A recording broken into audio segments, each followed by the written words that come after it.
सभी साथियों को मेरा नमस्कार। आप सभी का स्वागत है आज फिर मेरे इस YouTube चैनल एस्ट्रो ब्रजेश में। आज हम जानेंगे कि आप अपनी कुंडली देख के स्वयं कैसे जांच सकते हैं कि आपकी कुंडली में शनि जो हैं वो कारक हैं या अकारक हैं, वो आपको अच्छे फल देने वाले हैं या नहीं देने वाले हैं।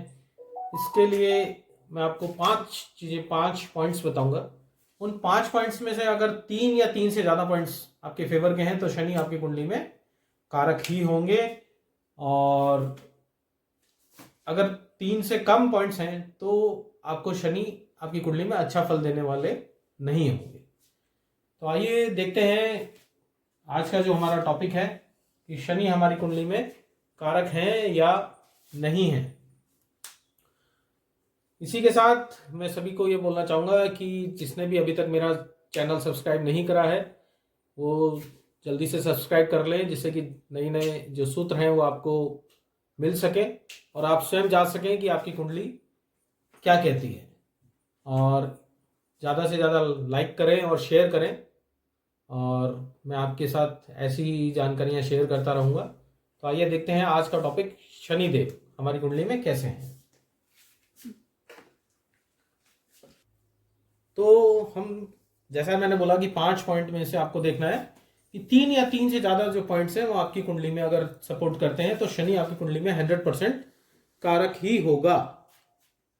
हम अब फर्स्ट पॉइंट आपको मैं बताता हूं कि अगर आपकी कुंडली में जो शनि है वो वृषभ लगन है अगर आपका है, या फिर आपका मिथुन लगन है, जो मतलब आपका फर्स्ट हाउस है, उस फर्स्ट हाउस के अंदर अगर 2 नंबर लिखा है, 3 नंबर अगर लिखा हुआ है, या फिर आपका कन्या लगन है 6 नंबर लिखा हुआ है, या फिर आपका तुला लगन है 7 नंबर लिखा हुआ है, मकर लगन है 10 नंबर लिखा हुआ है, या फिर आपका कुंभ लगन है, ये दोनों शनि के ही लगन है, 11 नंबर लिखा हुआ है, तो ये मान के चलिए अगर ये लगन की आपकी कुंडली है तो पहला पॉइंट हो गया, शनि आपका कुंडली में कारक है। ठीक है, ये जो आपके लगन थे 6 लगन थे, वृषभ, मिथुन, कन्या, तुला, मकर और कुंभ, तो आपका शनि जो है आपकी कुंडली में कारक हो गया, यानी 1 पॉइंट साबित हो गया।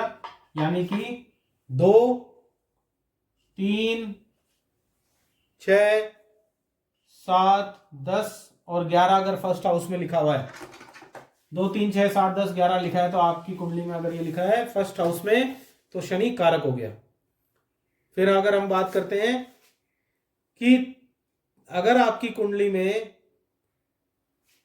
3, 6, 9, 10, 11 नंबर पर बैठा है, 3, 6, 9, 10 और 11 भाव में बैठा है, सॉरी नंबर पे नहीं, ये भाव में बैठा है। अगर इन भावों में बैठा है शनि, 3रे भाव में, 6ठे भाव में, 9वें भाव में, 10वें भाव में और 11वें भाव में बैठा है, तो भी यह आपको कारक अच्छा फल देगा। अब 3रे भाव में बैठता है तो क्या करता है कि मेहनत खूब कराता है।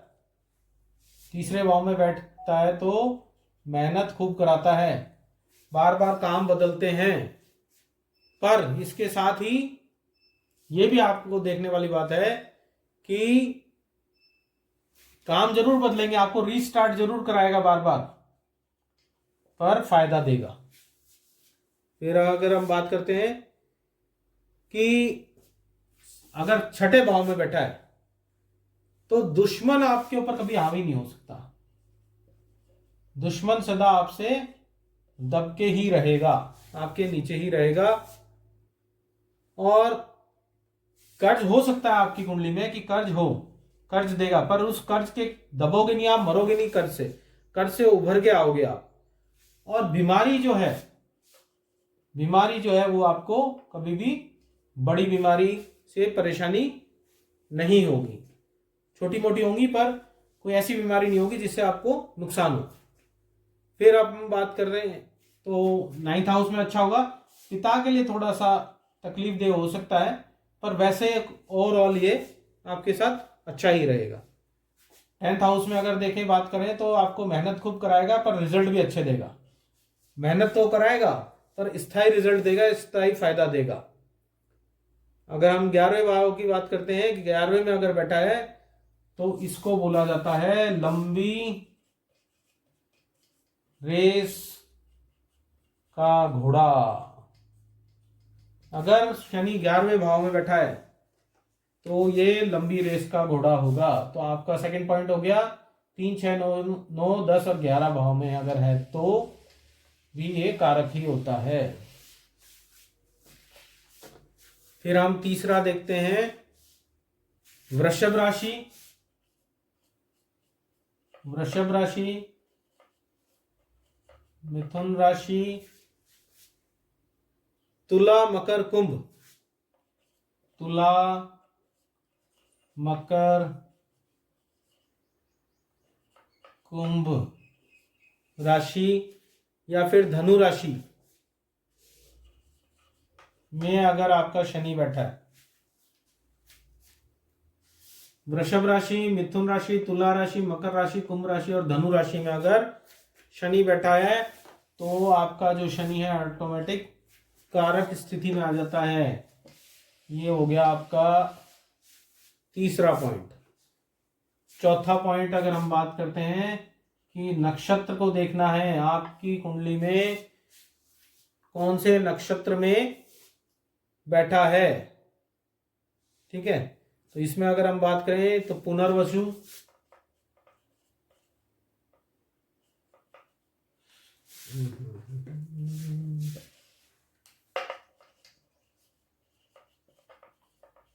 पुनर्वसु नक्षत्र अगर है आपका, जो शनि बैठा हुआ है, शनि पुष्य नक्षत्र में बैठा है, अनुराधा में बैठा है,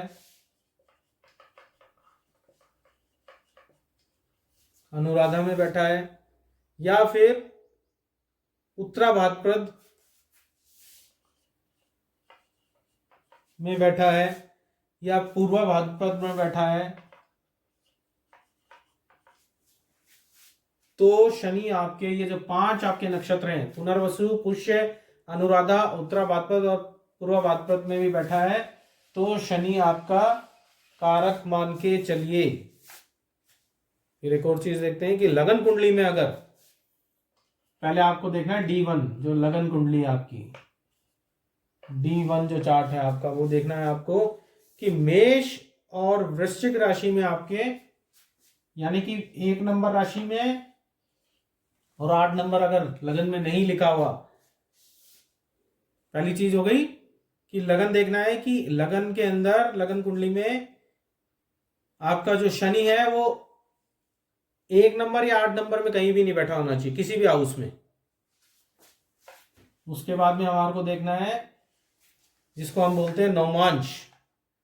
इसमें हमें देखना है कि मेष नवमांश में और दशमांश यानी D9 और D10 जो दोनों चार्ट हैं ये हमारे को ओपन करने हैं, और इसमें भी ये देखना है कि शनि जो है मेष,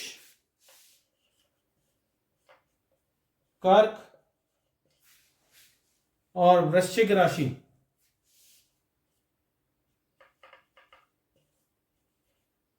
इन तीनों में अगर नहीं बैठा तो शनि अच्छा है। आपने क्या देखा कि लगन में तो ये देखना है कि 1 और 8 में नहीं बैठा, मंगल की राशि में नहीं होना चाहिए कहीं किसी भी हाउस में, मेष और वृश्चिक में। और जो D9 और D10 चार्ट है उसके अंदर मेष और वृश्चिक तो है ही, पर उसके साथ कर्क राशि भी है, यानी कि इसमें क्या हो गया 1, 4 और 8 इनमें से किसी में भी नहीं होना चाहिए, तो भी आपका शनि कारक होगा। तो अब आपको ये देखना है जो मैंने 5 पॉइंट बताए हैं उनमें से अगर 3 या 3 से ज्यादा पॉइंट आपकी कुंडली में शनि को सपोर्ट करते हैं तो शनि आपकी कुंडली में फायदा देने वाला होगा और आपको कहीं परेशान होने की जरूरत नहीं। आप स्वयं देखिए और पता लगाइए कि शनि आपकी कुंडली में कारक है या नहीं है।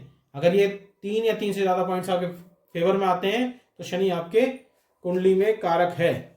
दोस्तों, आपको ये जानकारी कैसी लगी कमेंट करके ज़रूर बताएं, और मेरे इस चैनल में लास्ट तक बने रहने के लिए आपका बहुत बहुत धन्यवाद। इस वीडियो में बने रहने के लिए, और लाइक करिए, शेयर करिए और सब्सक्राइब ज़रूर करिए। आप सभी का बहुत बहुत धन्यवाद। फिर मिलेंगे।